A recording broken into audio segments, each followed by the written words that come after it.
فساد اداری بیداد میکنه. من نمیگم که همه برخلاف مسئولان یا همه مثلا پرسنل فساد دارن، نه، یه فساد میگم بسیار گسترده و زیاده و بسیاری هستن که گرفتاری فساد شدن، فساد مالی مخصوصا، و مردم خوشحالن که این همه دلار که تا حالا بلوکه بوده باز میشه میآید، نفت میفروشن و ارزانی میآید، به این مردم خوشحالن. و اما چیزی که دغدغه دارن آنه که تا زمانی که این فسادها اصلاح نشده و خطری که بالاخره بخشای بزرگ از این سرمایه و از این پول که می آید بره به همون مسیر و مردم که ایران رنج کشیدن و گرسنگی را تحمل می کنند و خدا میدانه که اینا چه میکشند و خود مردم ایران میدانند که چه میکشند، دیگران متوجه نیست که بیرونند و لحظه این مردم خوشحالند از این بابت، ولی استراب و استرس دارند که این پولها را نبرند، حیف و میل نکنند و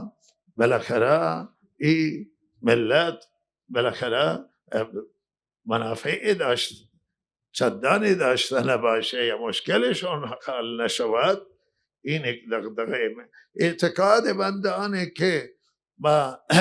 مسئولان دو تا وظیفه مهم انجام بدن و اولا من بگم که به هر حال مذاکره کنندگان ایران و بله ما این مسئولان خود ما قبل از این جنگ هم همین بوده که شما به توافق برسید، مذاکره کنید و با اعتقادمون همینه که صلح به خیر همه ملت است و به نفع مردم ایران تمام می شود و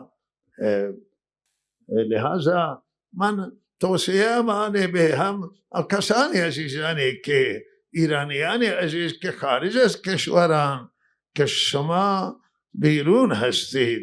و شرایط درونی ها میدانن که چه شرایطی است، شرایط سخت درونه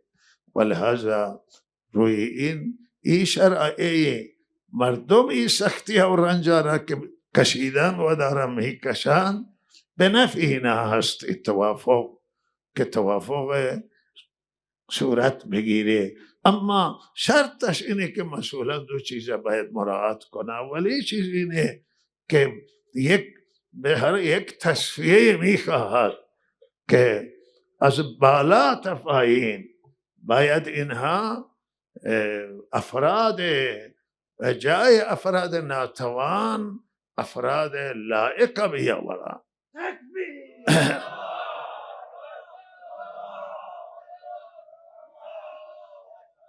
اگر موفق بشوند که افراد ضعیف و افرادی که در آنها سراغ دارند و گمان فساد هست اینها را که جاهای وابسته هستند هیچ مراعات نکنند، اینها را مرخص کنند، اینها را تصفیه کنند و بالاخره افراد سالم و افراد که دارای وجدان، من نمیگم دارای دینن، نه من به دین تکیه نمی کنم، چرا که بسیاری میگن دارای دینن و آخر دزد در می آید و خلافکار در می آید. نه، دینداری واقعی را خدا میداند که چه کسی است و بالاخره ولی وجدانی حداقل داشته باشه. اگر حتی مسلمان نباشه بیارن، ولی کسی که انسانی که وجدان داره و خلاف نمیکنه تا فساد از ایران نرود، ایران نمیشه. فساد دور کنید و مدیران ضعیف و ناتوانا مرخص کنی ولو که صالح باشند، ولو اینکه عالم باشند، ولو اینکه عابد باشند، اما این هم درد نمیخورند. باید مدیران توانمند و لایق باشند. این یک مسئله خیلی حیاتیه برایتون. و دومینی که افراد تندروها را، افرادی که تندن و بالاخره افراد تندرو تمام بدبختی های کشور را اگر ما فکر کنیم از تندروها بوده در این سالهای اخیر و مشکلاتی که پیش آمده از افراد تند. افراد باید سیاسی باشند، افراد معتدل باشند، اعتدالگرا باشند و این افراد معتدل میتونه کار کنه، کارایی داشته باشه. تندروی در مذهب بارها گفتم که مذهب را از بین میبره. تندروی در دین از ضربه میزنه. تندروی در کشورها و ملتها را بدبخت میکنه. تندروی در هیچ مذهب و در هیچ دین و در هیچ ملت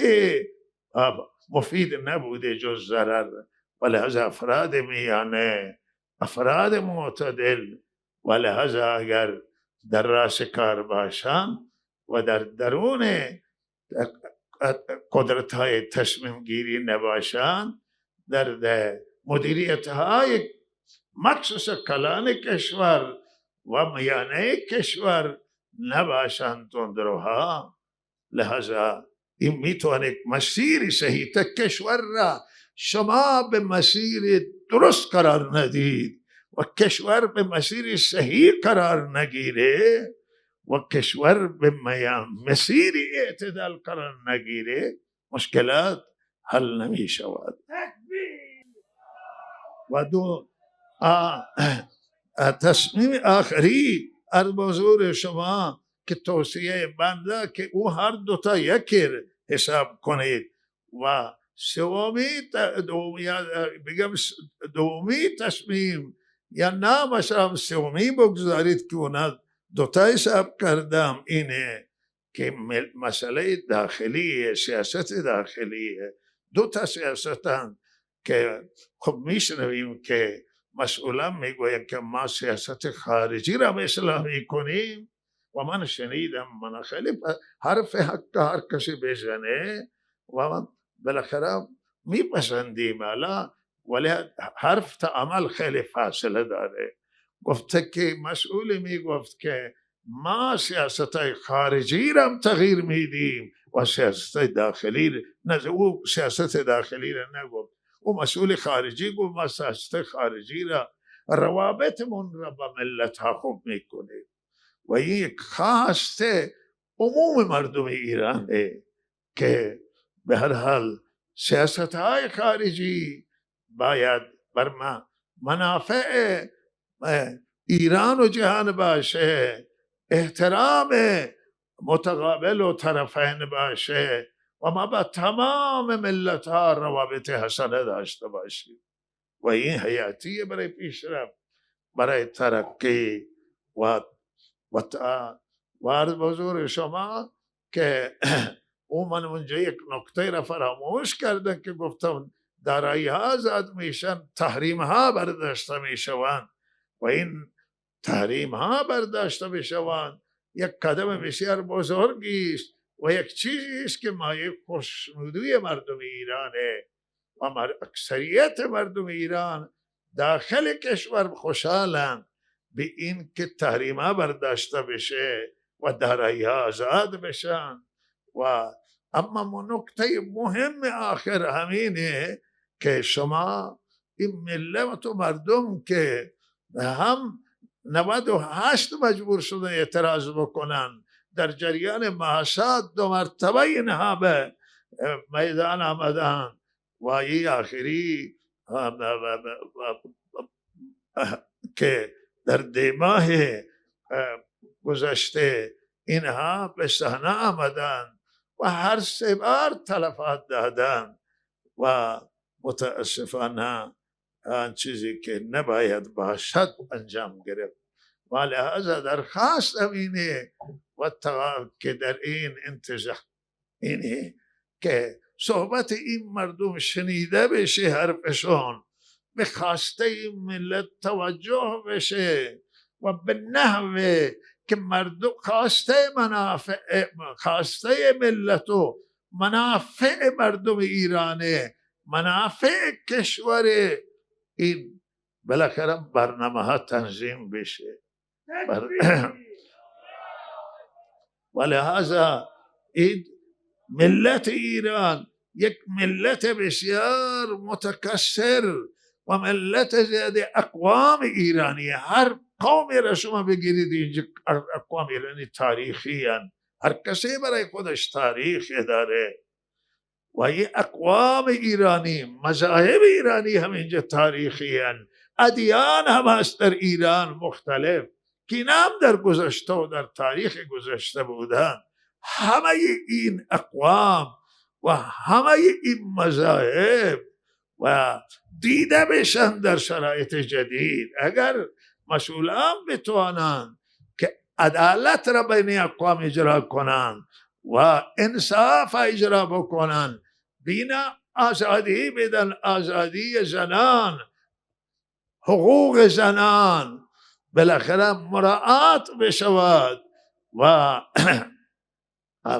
من اینکه آزادی زنان میگه، البته من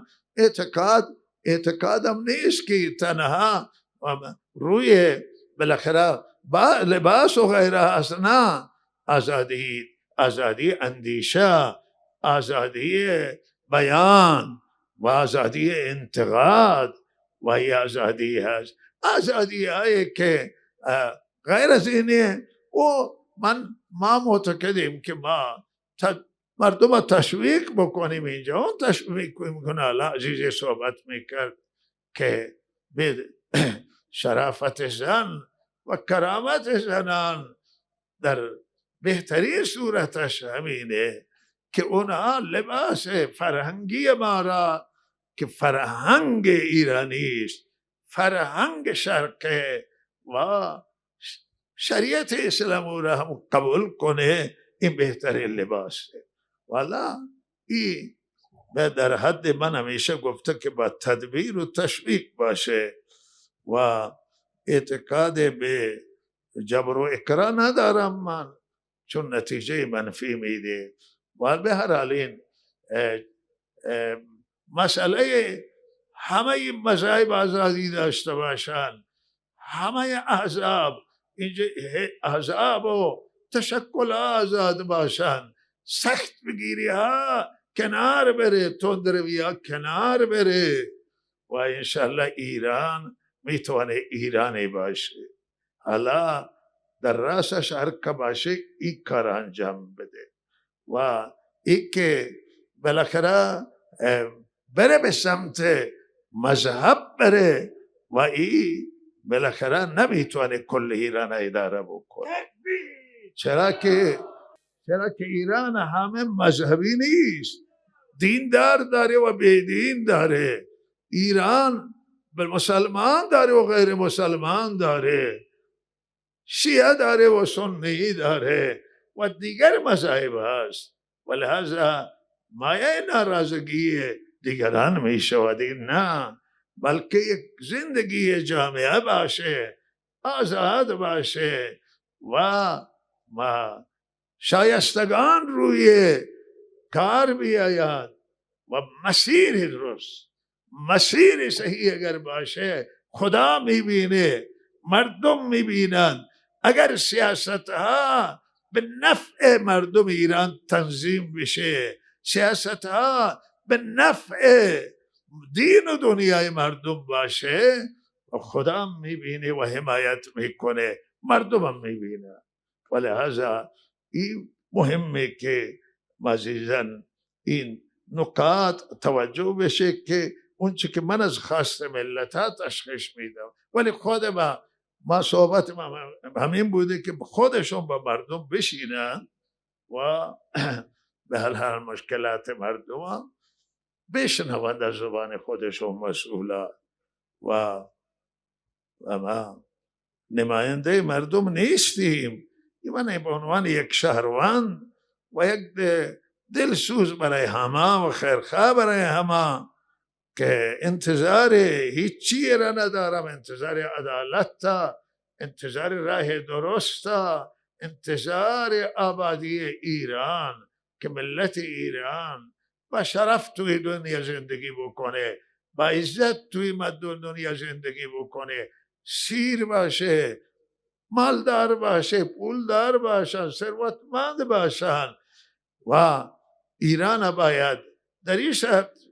پول آزاد می شوند، سرمایه ایران. شما همونطور که الان من میشنم از خود همین مسئولان که میگن باید ما ایران بسازیم، ایران بسازیم و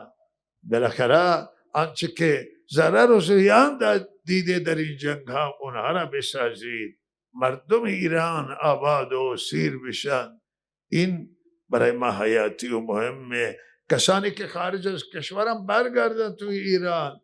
و اینجا بیان ایران بسازن، اونها را دعوت بدید بیاین و این سختی هایی که در سالهای گذشته و قبل از جنگ و این مسائل ما داشتیم، این سختی ها را همه بردارید و بله برید به یک چیزی که بالاخره به آزادی های همه تامین بشه و همه الله را راحت بندگی بکنن و بالاخره همه در اینجا زندگی بکنن و نفس راحتی بکشن و واقعا این مردم نفس راحت در این اخیره ندیدن و همین جنگ و موشک و بم و بالاخره این مسائل و خوف و ترس و تمام این مسائل مشکلات هایی بوده که اینا ملت ایران پشت سر بگذاره. حالا فقل اعملوا فسیر الله عملکم و رسوله والمؤمنون، شما عمل کنید، الله و رسول میبینه عمل شما را، مؤمنین میبینه. ولهذا الان مؤمنین حضرت رسول صلی الله علیه وسلم از دنیا تشریف بردن، تا روزی که بودن آن حضرت هم دیدن، ولی الان مؤمنین هستن، مردم ایرانن و خدا میبینی که چه عملی انجام میگیره. عمل درست از هر کسی انجام بگیره درسته، عمل بد از هر کسی انجام بگیره بده و این راه صحیح. برداشت مردم ایران، اکثریت قاطع مردم اینه که همه ادامه ها سیاسی هستند، ولو اینکه برای مواد مخدر انجام میگیرن و به منظور جلوگیری از اعتراضات ها و همه این برداشتشونه. ولهذا این برداشت نقصان داره برای شما که این اعدام به صورت اعدام را متوقف کنید و توقیف اموال معترضان را هم متوقف کنید. ما بدخواه شما نیستیم، ما بدخواه هیچ انسانی نیستیم و بدخواه شما نیستیم و نه دشمنیم، ما خیرخواه شماییم. این وظیفه که شما را بگیم، خیر شما در این میبینیم، شما تجربه کنید و ببینید. اگر خیر ندیدید بگید که شما حرفتون اشتباه بود، شما تجربه کنید ببینید. همون حرفای گذشته که چند سال من اینجا از این منبر فریاد زدم، اگر اینها مراعات می شدن یک جنگ در ایران رخ نمیداد و ملت ایرانی و شما همه این رنجا را نمی کشید. این همه تلفات و نقصان چه قبل از جنگ چه بعد از جنگ ما دادیم، همه ایرانی هستند که کشته شده در جنگ ها، اونها همه ما از یک دیگر رفتیم و کشته های ما از یک دیگر، اینها را ما نمی دادیم و بالاخره حرف یک دیگر را گوش کنیم. من گاهی گله می کنم که ما ایرانی ها برای یک دیگر حرفها یک دیگر را گوش نمیدیم و درست نیست. این ما خیرخواهی یک دیگریم از هر کسی و دلسوز، باید سخنان یک دیگر را گوش بکنیم و بالاخره همون جنبه خیرخواهی ما انشالله اعدام ها متوقف بشه وقت فایده ندارن، نقصان دارن. من اعتقاد دارم که این اعدام ها کشتار در به هر صورتی باشه، این نقصان مگر کشاس بقیه ضرر دارن و نقصان دارن و الله را هم ناراض میکنن و معتقدن که آخرت هم خراب میشه. آخرت کسانی که این کارا را انجام میدن و من برای آخرت اون دلم میسوزه. دنیایشون